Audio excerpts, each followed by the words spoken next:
الإخوان، السلام عليكم. أتمنى يكون الجميع بخير وعلى خير وفي صحة جيدة. اليوم بغيت ندير الفيديو على واحد الموضوع اللي بطبيعة الحال تعرضوا ليه كثير من الناس. هاد اللايفات اللي كتوقع ومن حق كل واحد يدير اللايفات بالطريقة اللي يبغى إلى آخره، ومع ذلك من حقي أنا كذلك ندير ملاحظات. علاش؟ لأن كنت داير واحد الفيديو على هذا الموضوع بحال هذا النوع، على بحال عبدو الريفي. وعبدو الريفي بطبيعة الحال واليوم غندير نهضر كذلك على الناس اخرين اللي ضد عبدو الريفي. يعني عبدو الريفي كيطلقوا عليه، الناس الاخرين كيطلقوا عليه على عبدو الريفي العياشي والمخزاني والعلاوي واشياء من هذا القبيل، وانه تابع للبوليس، وانه يعني الاضداد لي زيكستريميست اللي كاينين في اللايفات اللي كاينين. عبدو الريفي اللي كيطلقوا عليهم العياشه، وكاين اللي ضد ديالو الثوريين واللي ضد النظام السياسي وبغاو واحد لا ريفورم غاديكال غتكون في المغرب، وما بغينش الاصلاح، ما باغيينش كذا. ومن الامثله على ذلك واحد كيقولوا له محمد هشام في امريكا. بطبيعة الحال كاين امثله اخرى كيوبا في دوزلدورف وغيرهم، في هولندا، في بلجيكا، اللي كينتميو لحراك الريف، وبالاحرى اللي كيضروا حراك الريف كحركه حقوقيه اجتماعيه اقتصاديه سياسيه ثقافيه، كيضروها ضررا كبيرا وما كيخدموهاش. وكنشوفوا كيف قلت لكم هذا عبدو الريفي اللي الجميع كيعرفوا، كثرة الناس اللي كيهتموا في اليوتيوب كيعرفوا. رجل على قد الحال ويدخل ويخرج في الهضره، وبطبيعة الحال هو ديما ضد أي حركة سياسية كما كانت حركة احتجاجية كيف ما كانت نوعها.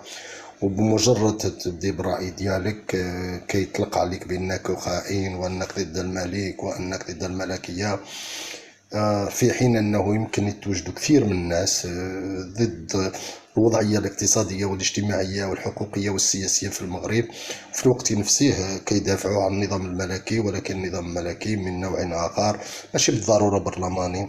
يعني ماشي بالضرورة برلماني، لأن كاينين اللي في المغرب مع الملكية، ماشي عن الدستورية، ولكن ماشي برلمانية 100% من النوع اللي كاينوا في إسبانيا ولا في إنجلترا ولا في هولندا ولا في بلجيكا. من حقهم واش عندهم الحق ولا ما عندهمش، بوان دانتيغوغاسيون. وعندهم دي زارغيومون ديالهم، كيقول لك الوضعيه ديال المغرب ما كتسمحش ليه، لانه تخيلوا معايا مثلا ان واحد ملكيه برلمانيه من النوع اللي كان اسبانيا وما عندهوش يعني الصوت ديالو عند الملك، وان الوزير الاول بمجرد تكون عنده اغلبيه في البرلمان يتصرف كيف بغا. وانا كنقول مثلا الى العداله والتنميه ولا احزاب اخرى الاداريه اللي تكونت منذ سنين واللي معروفه عن الخاص والعام، ولا الاشتراكيين، لان ما يعود هناك اشتراكيين في المغرب، كاين غير الوصوليين والانانيين الى اخره المصلحيين. وصلوا للسلطه وما كاينش عليهم اي مراقب، وهما حنا في دولة فيها ملكية برلمانية. تخيلوا معايا كيفاش غيتصرفوا. طبعا كاين اللي غيجيو ويقول لك المؤسسات وراه كاين هذا، كاين العدالة، كاين البرلمان، كاين الصحافة. انا كنقول وبكل صدق ان هذا الشيء اللي كيهضروا عليه الناس ما نجح شيء نجاح كامل في الدول الغربية اللي صبح الصحفي مأشور، لدرجة ان كاين شعارات كتوقع دابا في فرنسا على سبيل المثال. اما pour être un collabo, si qui est un collabo c'est un journaliste. يعني les journalistes la majorité absolue sont au solde ديال الناس اللي كيوظفوهم، لان لا بلوبار دابا لي ميديا sont en main du milliardaire. دونك مسألة ظاهرة للعيان التوجه لاجوندا بوليتيك ديال هذيك الناس، كيتابعوا السيستم، كيتابعوا الناس اللي كيحكموا، بالتالي كيمشيو في نفس الشيء. كنلاحظوها ان العداله رغم استقلالها كنلاحظوها، يمكن تلاحظوها حتى نتوما، راه سهله ان العداله. واش شفتوا شي مره العدالة في فرنسا مثلا شدت شي مسؤول كبير وحكمت عليه؟ اطلاقا اطلاقا ما كاينش. كاوزاك كان مينيستر دي بيدجي بورتون il a violé كاع لي لوا اللي كان il est censé lui qui était chargé de veiller à la non violation de ces lois en premier هو اللي ما احترمهمش ومع ذلك وقع له والو. دا حكموا عليه بالسيغ هو كيدور كيتسارى في الجنوب كيتسارى مع راسو. جميع لي البوليتيسيان اللي كاينه في فرنسا واللي متابعه في شي حاجه ما كتحكمش. ساركوزي نفس الشيء، جاك شيراك نفس الشيء، مع احتراماتي لجاك شيراك، جاك شيراك نفس الشيء. الجميع تبعوا القضيه غيمشيو ويجيبوهم ويعيطوا عليهم كيديروا مسرحيه. واحد مسرحيه يعني محاكمه مسرحيه باش المواطنين العادي يعتقد بان كاين العداله في حين ان العداله جيومتري فارياب وتابع عليهم، ماشي تحالفت معهم، ماشي تابع عليهم بحال في المغرب، لان محاكمات في المغرب ماشي تابعه ماشي اليي مع لو بوفوار، ولكن لا تابعه ليه. هو كيعطي لي زوردر هي اللي اكزيكيت d'autant plus que la plupart des juges sont corrompus donc c'est facile de leur donner des directives à suivre et par conséquent ils vont les suivre à la lettre. C'est aussi simple que ça.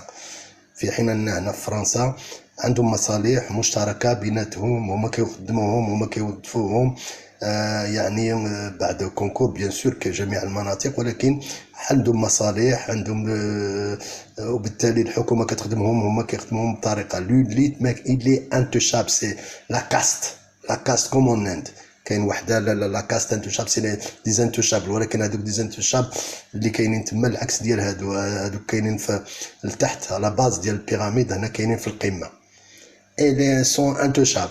دونك كاينين اللي ضد هذا النوع. علاش كنقول لكم هاد الهضره كامله؟ لان كيف شفنا هذاك عبد الريفي بمجرد يهضر شي واحد كيعتبرو خائن. اشنو ما قلت يا راك خائن، يعني غتمشي في الاتجاه وتكون عبيد ولا انت خائن. كنجبروا بالمقابل هذا محمد هشام في امريكان اللي كيشبه الى حد ما الله يرحمه القذافي، كيخرج بشي خرجات حنطاريه يعني زورو دارك على الخيل وكلام غير معقول. واليوم قال لك هو راه قرر من يعني زنقه كالكو سوغ، قرر ينتقل من هذا النظام، خصو يتزول وتولي جمهوريه، وغيتصل بتشفين هذاك الرجل اللي ما استطاع شيء يسير حتى الخلاف الزوجي داخل مع احتراماتنا للمسائل الشخصيه ديالو، ما استطاع شيء يسيرها، جابها للعنان وبدا كيدير اليوتيوب ويسب المراه ديالو وبلا ما يحترم الابناء ديالو، غيدير الجمهوريه معاه بطبيعه الحال. وعنده لا في توتان ديسكور كيقول كومون فا بروسيدي. قال لك اسيدي غتصيفطوا له لي كارت ناسيونال وداك الشيء غيكون سري وما كاينش، ويتصل بالمجتمع الدولي ويدير وينتقل غايه الباص يدير الجمهوريه هما. يعني بهاد لي فاسيليتي سي سامبل زعما كو سا افيك دي راكورسي ما كيقبلهم حتى شي واحد، انه ما كاين لا قانون دولي، ما كاين لا نيتا سوفران، ما كاين لا والو، ما كاين والو، حنا غنتقلوا وهو ما كاينش، راه داكشي غيكون سري، غير صيفطوا له لي كارت ناسيونال ديالكم وغيسجلكم وغتكونوا جمهوريين وغيتصل وربما ينقتضى الحال غيديكم كاع الميريكان. يلا زيد. يعني واحد الخطاب غوغائي. انا بكل صراحه انا ما عنديش مشكل مع واحد الراجل يجيب واحد الطرح ويكون راسيونيل عقلاني وذكي، واخا ما يكونش عنده التطبيق، ولكن عنده كاين في الديسكور ديال مونشينمون دي زيدي والافكار، وبالتالي كيوصل لواحد النتيجه واخا ما تقولش هذا الشيء اللي كيقول هذا السيد غير مقنع، ولكن غير ما يبقاش يخرج ويدخل في الدرا ويقول كلام اللي ما عنده حتى معنى. مثلا انا ماشي جمهوري، ولكن الا كاينين جمهوريين اللي كيهضروا بواحد الطريقه مقنعه، رغم اني انا ما كنتش جمهوري حتى من ناحيه الجمهوريه الفرنسيه، لان شنو هي الجمهوريه الفرنسيه؟ انتقال من الملكيه. شنو وقع؟ الماسونيين سيطروا على السلطه، لا اقل ولا اكثر. الماسونيين، وبدل ما تكون السلطه في يد ديكتاتوري وواحد من الجماعه ديالو، لان في الاخر هذا الشيء اللي كان واحد المجموعه قليله اصبحت في واحد ليليت كبيره وعندها دي بريفيليج دو توت سورت. يعني انتقلوا من واحد النوع من، رغم انه كاين الحريه كاين هذا، ولكن دي بريفيليج تعطوا حتى الاخرين وبداو يسرقوا ما كاين لا بدون رقيب ولا والو. فين كتكون المراقبه ديال العداله سي جيومتري فاريه، فين كتكون فقط الناس المتوسطين ولا الفقراء بارتو باغاي. غير هنا حنا عندنا بطبيعه الحال ما كاينش القضاء بالمفهوم اللي كاين عندهم هما. ما كاينش فقط غير ليليت، يعني واحد الطبقه اللي تابعه مقربه للسلطه، ولكن حتى الناس اخرين كاينين في البوادي، كاينين في هذيك، يمكن يظلموك ويمكن يتعدوا عليك. انا كنشوف ان هاد الناس هادو الخرجات ديالهم العنطريه، سواء هاد عبد الريفي سواء هاد محمد هشام، وكاين ناس اخرين كثارين كيف قلت لكم. وانا ما عنديش مشكل انا ان واحد يجي ويقول لنا احنا غنديروا الجمهوريه، ولكن ماشي بحال بالقزيز تشفي. بالقزيز تشفي ما عرفش حتى يسير حتى العائله ديالو. مثلا كان واحد السيد في وتوفى، كان محامي في المغرب وسميتو براده، وكانوا كيقولوا راه هو الجمهوري الوحيد اللي كاينين الاخرين بطبيعه الحال في نهج الديمقراطي والى اخره، وكيتبناو هذا الطرح على المستوى الثقافي والفكري ديالهم. ولكن كانوا الناس اذكياء مثقفين. براده هذا اللي كان محامي وتوفى الله يرحمه، الطرح ديالو وكيقول لك ها علاش ها كيفاش ها فين كيوصل وكيديروا هذه ناديه ديال العدل والاحسان. رغم ان ما كنتبناش يعني جو سوي با برو هاد العدل والاحسان. ومع ذلك الطرح ديالها طرح ديال المثقفه. وكانت طرحت واحد السؤال، قالت لي ولا انتقلنا احنا من الملكيه للجمهوريه شنو غيوقع؟ ما يوقع والو. شنو غيضر فينا؟ هذا اسئله ليجيتيم، ولكن كيطرحوها المثقفين والناس اللي كيفهموا، ماشي بهذه الطريقه ديال محمد هشام. صرفتوا لي التصور ديالكم والسميات ديالكم وغندير لكم في لا ليست وتبقى سري. ما تخافوش تبقى سري، انت نكونوا مجمورين ومشيو من المجتمع الدولي. كيفاش غنمشيو للمجتمع الدولي؟ كيفاش هذا المجتمع الدولي المنظمه اللي غنمشيو عندها ونقولوا لها احنا راه بغينا ننتقلوا من الملكيه للجمهوريه؟ فين غنمشيو؟ يعني يقولنا شي منظمه فين ولا عندها هذا الاختصاص هذا اللي كت الى اون كالكو سورت الى كومبان لي بوبل بور كيل باس دان ريجيم مونارشيك ان ريجيم ريبوبليكان. فين كاين هذه؟ فين سنا يعرفنا يقولنا. وما تخافوش راه ما يخرجش السميه ديالكم، داكشي غيكون سري. وين اقتضى الحرب كاع احنا غيخرجكم كاع من هذا المغرب. والله العظيم الا فكرني هذا محمد هشام امريكان في القذافي الله يرحمه. رغم اني القذافي انا كنت كنحترمه لعده اسباب، في الوقت نفسه ما كنحترمش انا الديكتاتوريين كيف ما كانوا، بما فيه جمال عبد الناصر. جميع الديكتاتوريين ما كنحملهمش انا. والعسكر بالنسبه لي انا نفس الشيء، كاع اللي جا من العسكر ما كنحترموش، لان مع اللي في رئيس عسكري او ملكه كذا كتطور الاشياء، اما المعسكر ما كتطور معاهم والو، لان كاين لا ديسيبلين عندهم وكيقول لك موا جوردون توا تو اكزيكيت بوان باغ لا لين. سي لا ديسيبلين اللي كاينه وكيطبقها حتى في السياسه ملي كيكون في السلطه. دونك هاد الناس هادو يفون با مونجي افيك او مي ما افيك اون لونغ كويير. هاد الناس بحال هو السيسي. اذا ماشي صالح، رغم ان ماشي من الاخوان كنفضل مرسي عليه، لان يبما تكون الالتيرنونس ويفتح الافق وتكون ديمقراطيه. ولا هذاك دابا صافي سد لو سيستيم، دابا تغلق وما يكونش انفراج. فكاين غير ديكتاتوريه دابا. العسكر ما كاين غير ديكتاتوريه معاهم. مصر من نهار تولدت ما كان غير ديكتاتوريه. ونرجعوا لهاد الاشخاص ويبداونا على الجمهوريه. وشكون غيحكم هاد الجمهوريه؟ والصراعات وكذا كنجبروا نفس الافكار. ان التشفين دي ما استطاعش يحل المشاكل ديالو غيديرنا الجمهوريه. كنجبروهم عند الريافه نفس الشيء، ونقولوا لهم فين هاد الجمهوريه منين غتحد؟ واش من ناظور تابعيه سيدي الحسيمه تابع وجده هي حتى هي؟ وجده ما باغيينش، والجباله ما باغيينش كيقول لك لا، وصحاب الحسيمه عندهم وصحاب طنجه ما باغيينش. كاين جباله كاين ريال. واحد المهزله، واحد ما يعني اوكين لوجيك. وهاد محمد هشام ولا غير كيدخل ويخرج في الهضره وغيسالي مع هذا النظام السياسي وغاي صافي ما بقاش كيطلب الاصلاح، هو كيطلب مسائل جذريه وغينتقل الامم المتحده وهادي وكيفاش. يعني غير العنطريات، يعني ولا ديك الشيء مضحك. يعني القذافيات الله يرحمه القذافي، يعني هادشي مضحك. بدل ما يجيو ويقولوا لك شنو، ويقولوا اللي بغاو غير يقولوا الاشياء اللي معقوله اللي ممكنه، اللي لا من الناحيه القانونيه من السياسيه ولا جيوبوليتيك، يقولوا اللي بغاو. يقولوا يكونوا ضد النظام المغربي، لا يكونوا ضد من حقه. ولا الناقد ديالو هذا عبد الريفي، اي واحد هضر راه خائن. هاد الناس محمد هشام انا كنقول وجهان لعمله واحده. محمد هشام وعبد الريفي بحال غير واخا الناقد ديالو، ولكن لي زيكستريم سو رجوين بحال.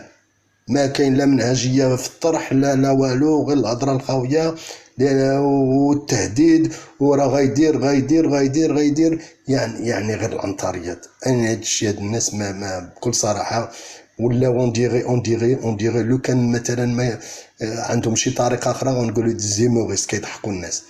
الى غيروا لو طون الطريقه باش كيهضروا والنبضات ديال الديسكور ديالهم وكذا، ودخلوا عليه شويه تحسينات، غيولي دو ليمور. يعني مضحك داكشي عندهم، يعني مضحك داكشي عندهم، سواء عبد الريفي سواء محمد هشام سواء بالقزيز تشفين، كلهم وسواء الجمهوريين د الريف كلهم الطرح ديالهم غير مقنع وغير مجدي ومضحك ومفلس وسميوه كيف بغيتو. يعني هادشي كيضحك. بدل ما يكونوا موضوعيين وعقلانيين ويفتشوا على الحقوق والديمقراطيه والعداله الاجتماعيه والحقوق بمعنى الكلمه، ويناضلوا. انا ماشي ضد يتظاهروا على المستوى المحلي، مثلا على مستوى البلديه باش ينظفوا الازقه ديالهم، على الحقوق المدارس فين يلعبوا الدراري، على المستوى الجهوي، على المستوى الوطني مظاهرات من تحسين الظروف الاقتصاديه والاجتماعيه والحقوقيه، ويطلبوا ديمقراطيه حقيقيه وماشي دو فساد، ماشي ديال بحال اللي كاينه حاليا. هذا حق. ولكن احنا تغير النظام ولا احنا ضد الملك. حتى انا نقول انا ضد الملك ومن بعد باش نولي زعما انا مناضل زعما تشيكيفارا. ولكن الاغلبيه المغاربه ماشي ضد الملك. فاسد ولا شي حاجه من هذا النوع كتقولوا المؤسسه الملكيه فاسده. كاع الناس المغاربه كيعرفوها الى حد ما، مؤسسه ماشي هذيك هي، ولكن الناس كيحترموها في الوقت نفسه لان عندهم مصلحه. كيف تشعل المصلحه الناس كيقول لك اللهم هكا ولا شي حاجه اخرى. ما نقولكمش سوريا لان ما نستعملش انا هذه الاساليب هادو ولا غنصبح بحالهم، ولكن كيشوف موضوعيين. الناس موضوعيين كيقول لك ما نغارديوش لو ستاتيكو مي الفو دي ريفورم. كيفاش صعيب حاليا بالفعل، لان بحال كدورو تور دو بون سي لو سيركل فيسيو. كتقول كل ما قلتيش شفنا الدستور ديال 2011 قلنا بانه صافي غتغير الظروف وغادي يكون دستور اخر وغتغير احسن وكذا، ولكن كيدار حنا رجعنا من جديد اللور. حنا عارفنا بانه الناس كيدوروا على داك الشيء، الحقوق اللي كانت عندك كيزولها لك، جراو على بن كيران رغم ان بن كيران ما كان والو الى اخره، كلشي كيعرفوها الناس. ومع ذلك ولكن خص يكون نضال حقيقي عنده اهداف. ماشي النظام غوغائي ولا صيفطوا الكارت ناسيونال ديالكم راه غيدير لكم راه غيدخلكم ما تخافوش هكذا. محمد هشام امريكا كيهضر، قذافي كيهضر من امريكا، ما تخافوش كلشي السميه ديالكم تبقى سري ويمشي غيبقى سري ويمشي للمنظمات الدوليه. هي غيبقى سري وتعطيهم ديك السميات المنظمات الدوليه. شكون هاد المنظمه اللي غتقبل منك وشكون اللي عنده هذا الاختصاص؟ والله لا هادشي مضحك ومهزله. تبارك الله عليكم، الله يعاونكم.